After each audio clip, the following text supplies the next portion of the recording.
नमस्कार, आप देख रहे हैं डार्क गली यूट्यूब चैनल। आज की कहानी में आगे बढ़ने से पहले खौफनाक और डरावनी कहानियाँ सुनने के लिए चैनल को अभी सब्सक्राइब करें। आज की कहानी झारखंड में रहने वाले विनोद की है। तो चलिए बढ़ते हैं आज की कहानी की ओर। विनोद झारखंड के एक छोटे गांव में रहता था। विनोद ट्रेन में मोबाइल के कवर बेचने का काम करता था। कई बार उसे रात को आने में देर हो जाती थी। ये बात तब की है जब एक बार विनोद ट्रेन से कवर बेचकर स्टेशन पर उतरा। उसे काफ़ी लेट हो गया था। रात के तकरीबन 1 बज रहे थे, लेकिन ये उसका रोज का काम था तो उसे ज़्यादा फिक्र नहीं थी। वो जब स्टेशन के बाहर आया तो पता नहीं क्यों सब कुछ सुनसान था।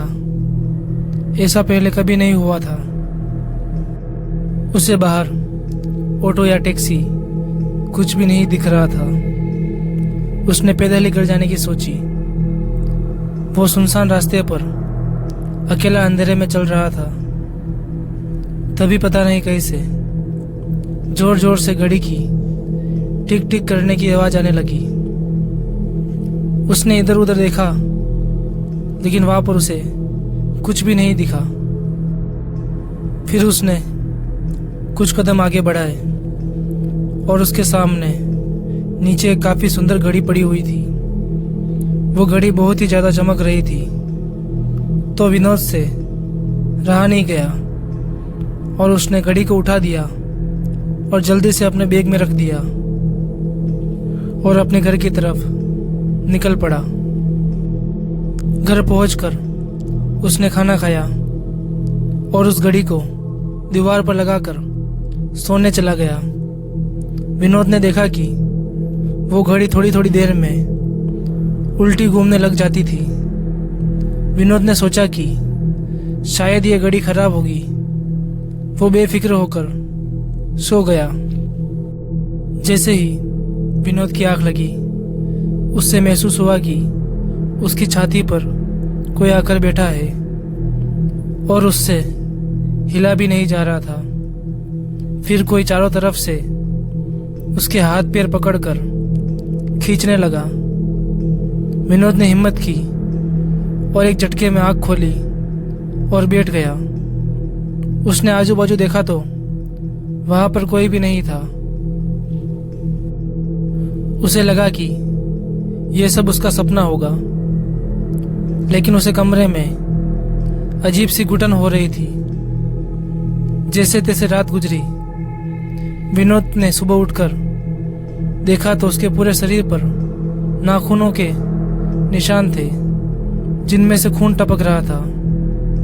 विनोद को कुछ समझ नहीं आ रहा था कि यह सब क्या हो गया, लेकिन वो हॉस्पिटल जाकर फिर से अपने काम पर चला गया। दूसरी रात जब वो वापस सोने के लिए गया, वो गहरी नींद में था। अचानक पूरे रूम में जानवरों और किसी के चिल्लाने की आवाज गूंजने लगी। उसने अपनी आंख खोली और देखा तो उसकी आंखें फटी की फटी ही रह गई। उसके हाथ पैर हिलना डुलना बंद हो गए थे। उसने देखा कि पूरे कमरे में काले साये घूम रहे थे और वो काले साये दीवारों को नोच रहे थे और वो सब साये उस घड़ी में से आ जा रहे थे। उसने डर के मारे आंख बंद कर दी और जिंदा लाश की तरह पड़ा रहा और सुबह होने का इंतजार करने लगा। जैसे तैसे वो रात गुजरी।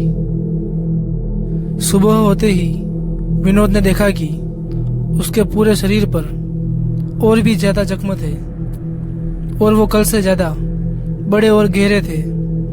विनोद गिरता पड़ता हुआ घर से बाहर भागा और एक तांत्रिक के पास चला गया और उसे सारी बात बताई। वो तांत्रिक घर पर आया और उस घड़ी को देखकर बोला कि यह घड़ी तो भूतों की दुनिया का सीधा रास्ता है। सारे भूत और आत्माएं इसी घड़ी में से आती है। उस तांत्रिक ने घड़ी को दीवार से नीचे उतारा और मंत्र पढ़ने लगा। जब तांत्रिक मंत्र पढ़ रहा था तब पूरे कमरे में जोरों से हवा चलने लगी। कुछ देर बाद हवा रुकी और वो तांत्रिक बिना कुछ बोले उस घड़ी को लेकर वहां से निकल गया। फिर कभी वो तांत्रिक विनोद को नहीं दिखा और अब उन आत्माओं ने विनोद को परेशान करना छोड़ दिया। लेकिन आज भी उन जख्मों के निशान विनोद को अपनी गलती की याद दिला देते हैं। फिर उसने कभी रास्ते में से कोई अनजान चीज नहीं उठाई। तो दोस्तों, आज की कहानी में बस इतना ही। अगर ये कहानी आपको अच्छी लगी हो तो वीडियो को लाइक करें और चैनल को सब्सक्राइब करें।